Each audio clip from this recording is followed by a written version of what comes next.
কোনো এক শুভাকাঙ্ক্ষী আজকে খুব গুরুত্বপূর্ণ একটা কমেন্টস করছেন। আমার বয়স 21 বছর 2 মাস, অর্থাৎ 21 বছর 2 মাস। আমি কখনো যৌন মিলন করি নাই, কারণ আমার লিঙ্গ অনেকটা ছোট। সেটার জন্যই আমার স্ত্রী আমাকে মিলন করতে দেয় না। এটার কোনো পদ্ধতি আছে কি? যদি থাকে তাহলে অবশ্যই জানাবেন, আমি খুব সমস্যার ভিতরে আছি।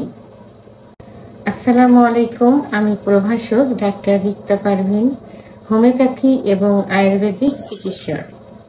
এই কমেন্টসটা প্রায়ই কিন্তু থাকে এবং অনেকেই এটা জানতে চায় এবং এই সমস্যায় কিন্তু ভুগছে। কেউ বলে, কেউ বলতে চায় না, লজ্জা পায় ইত্যাদি।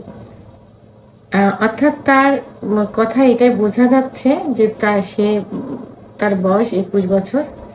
সে ভয়ে কোনো যৌন মিলন করেনি, বিয়ের পরে স্ত্রীর সঙ্গে যৌন মিলন করেনি, কারণ তার লিঙ্গ অনেক ছোট। এখন এই ছোট লিঙ্গ দিয়ে সে স্ত্রীকে সুখ দিতে পারবে কিনা সেই পদ্ধতিটাই জানতে চেয়েছেন। ধন্যবাদ অনেক সুন্দর একটা কমেন্ট করার জন্য। তো বাংলাদেশ সহ এশিয়া মহাদেশের পুরুষের লিঙ্গের গড় সাইজ 6.2 ইঞ্চি।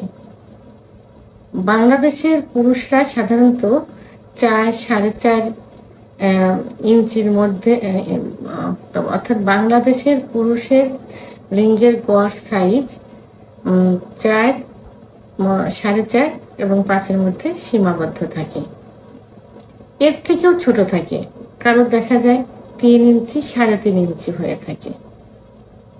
আবার কারো একেবারে ছোট থাকে, সেটা 2.5 ইঞ্চি, 2 ইঞ্চি। এটাকে মাইক্রো পেনিস বলে, অর্থাৎ ছোট পেনিস। তো এখন এই ছোট পেনিস দিয়েও কিন্তু স্ত্রীকে সুখ দেওয়া সম্ভব হয়। আমাদের প্রথমে জানতে হবে যে স্ত্রীদের যোনিপথের কোন জায়গা জি স্পট জায়গা থাকে, অর্থাৎ সুখের বিশেষ একটা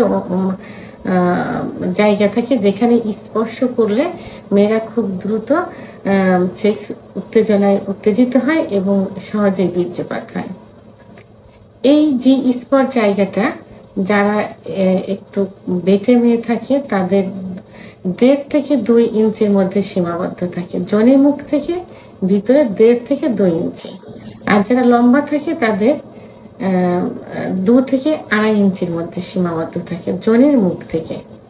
এবং এর অবস্থানটা কোথায় থাকে? এর অবস্থান থাকে যোনির ভিতরে উপরের দিকে, প্রসাবের জায়গা ঠিক নিচ বরাবর থাকে, অর্থাৎ নিচেই থাকে রেকটাম বা মলদ্বার, 2 পাশে থাই বা রান থাকে, তার উপরে যে প্রসাবের যে জায়গা থাকে তার ঠিক নিচ বরাবর এই জি স্পট জায়গাটা থাকে। তা এখন গড়ে হলো 1.5 থেকে 2.5 ইঞ্চির মধ্যে কিন্তু স্ত্রীদের সুখের স্থান জি স্পট জায়গাটা থাকে, যেখানে পুরুষের পুল্লিঙ্গ স্পর্শ করলে, সংঘর্ষ করলে বীর্যপাত হয়। তাহলে এই যে 2.5 ইঞ্চি 2 ইঞ্চি লিঙ্গ দিয়েও কিন্তু স্ত্রীকে সুখ দেওয়া সম্ভব। কিভাবে করতে হবে? একটু টেকনিক অবলম্বন করতে হবে। যখন সহবাস করবেন এই মাইক্রোপেনিসের পুরুষ, তখন তার লিঙ্গটা নিচের দিকে ধাবিত না করে, অর্থাৎ রেকটামের দিকে ধাবিত না করে উপরের দিকে, অর্থাৎ প্রসাবের নালীর উপরের দিকে, অর্থাৎ যোনির ভিতরে উপরের দিকে ওয়ালে ধাবিত করতে হবে, অর্থাৎ সেখানে ঘর্ষণ করতে হবে। তাহলে 1.5 ইঞ্চি 2 ইঞ্চি 2 ইঞ্চি 2.5 ইঞ্চি লিঙ্গ দিয়েও কিন্তু স্ত্রীকে সুখ দেওয়া যাবে। উপরের দিকে ধাবিত করে কয়েকবার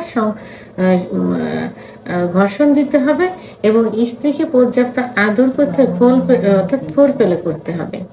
এই টেকনিকটা হলো সহবাসের পূর্বে স্ত্রীকে প্রচন্ড ফোর পেলে করতে হবে, অর্থাৎ আদর করতে হবে। আদর করার কিছু কিছু জায়গা আছে যে জায়গায় স্পর্শ করলে স্ত্রীরা খুব সহজেই উত্তেজিত হয় এবং অর্গাজম হয়। তো এখন মাইক্রো প্রিন্সের এই পুরুষেরা স্ত্রীকে এত পরিমাণে ফুলফিলে করবে যেন 2-3 বার অর্গাজম হয়, অর্থাৎ কামরাজ বেরিয়ে যায়। তখন স্ত্রী নিজেই বলবে যে এখন তুমি সহবাসে আসতে পারো। তখন কি করবেন? তখন সহবাস শুরু করে লিঙ্গটা নিচের দিকে ধাবিত না করে উপরের দিকে ধাবিত করে ঘর্ষণ করতে থাকবে এবং সহবাস চলাকালীন অবস্থায় স্ত্রীকে ফুলফিলে করতে হবে। তাহলে খুব তাড়াতাড়ি অর্থাৎ যোনির মধ্যে প্রবেশের 2-1 মিনিটের মধ্যেই কিন্তু স্ত্রীর বীর্যপাত হয়ে যাবে। এই টেকনিকটা অবশ্যই অবলম্বন করতে হবে। এবং যাদের পেনিস 2 ইঞ্চি তারা কি করবেন? তারা একটু টেকনিক অবলম্বন করে লম্বা মেয়ে বিয়ে করবেন না, একটু বেটে মেয়ে বিয়ে করবেন। কারণ বেটে মেয়েদের জি স্পট জায়গাটা 1.5 থেকে 2 ইঞ্চি ভিতরে থাকে। আর যাদের 2 থেকে 2.5 ইঞ্চি পেনিস থাকে তারা আপনারা মিডিয়াম সাইজের মেয়েদের বিয়ে করতে পারেন, কারণ 2.5 ইঞ্চির উপরে কিন্তু জি স্পট জায়গা থাকে না।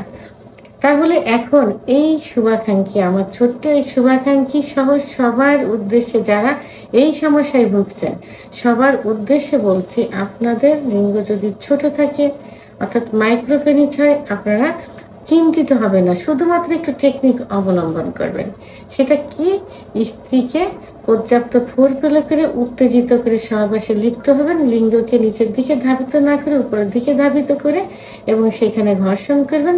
সে মিলনে যাওয়ার পরেও স্ত্রীকে পর্যাপ্ত ফুলফিলে করবেন। এই কিছু টেকনিক অবলম্বন করলে খুব দ্রুত স্ত্রী বীর্যপাত হয়ে যাবে। ভিডিওটি সম্পর্কে যদি কোনো মতামত থেকে থাকে অবশ্যই কমেন্টসের মাধ্যমে জানাবেন। আর ভিডিওটি ভালো লাগলে লাইক, কমেন্ট, সাবস্ক্রাইব করে আমার সঙ্গে থাকুন। আল্লাহ হাফেজ।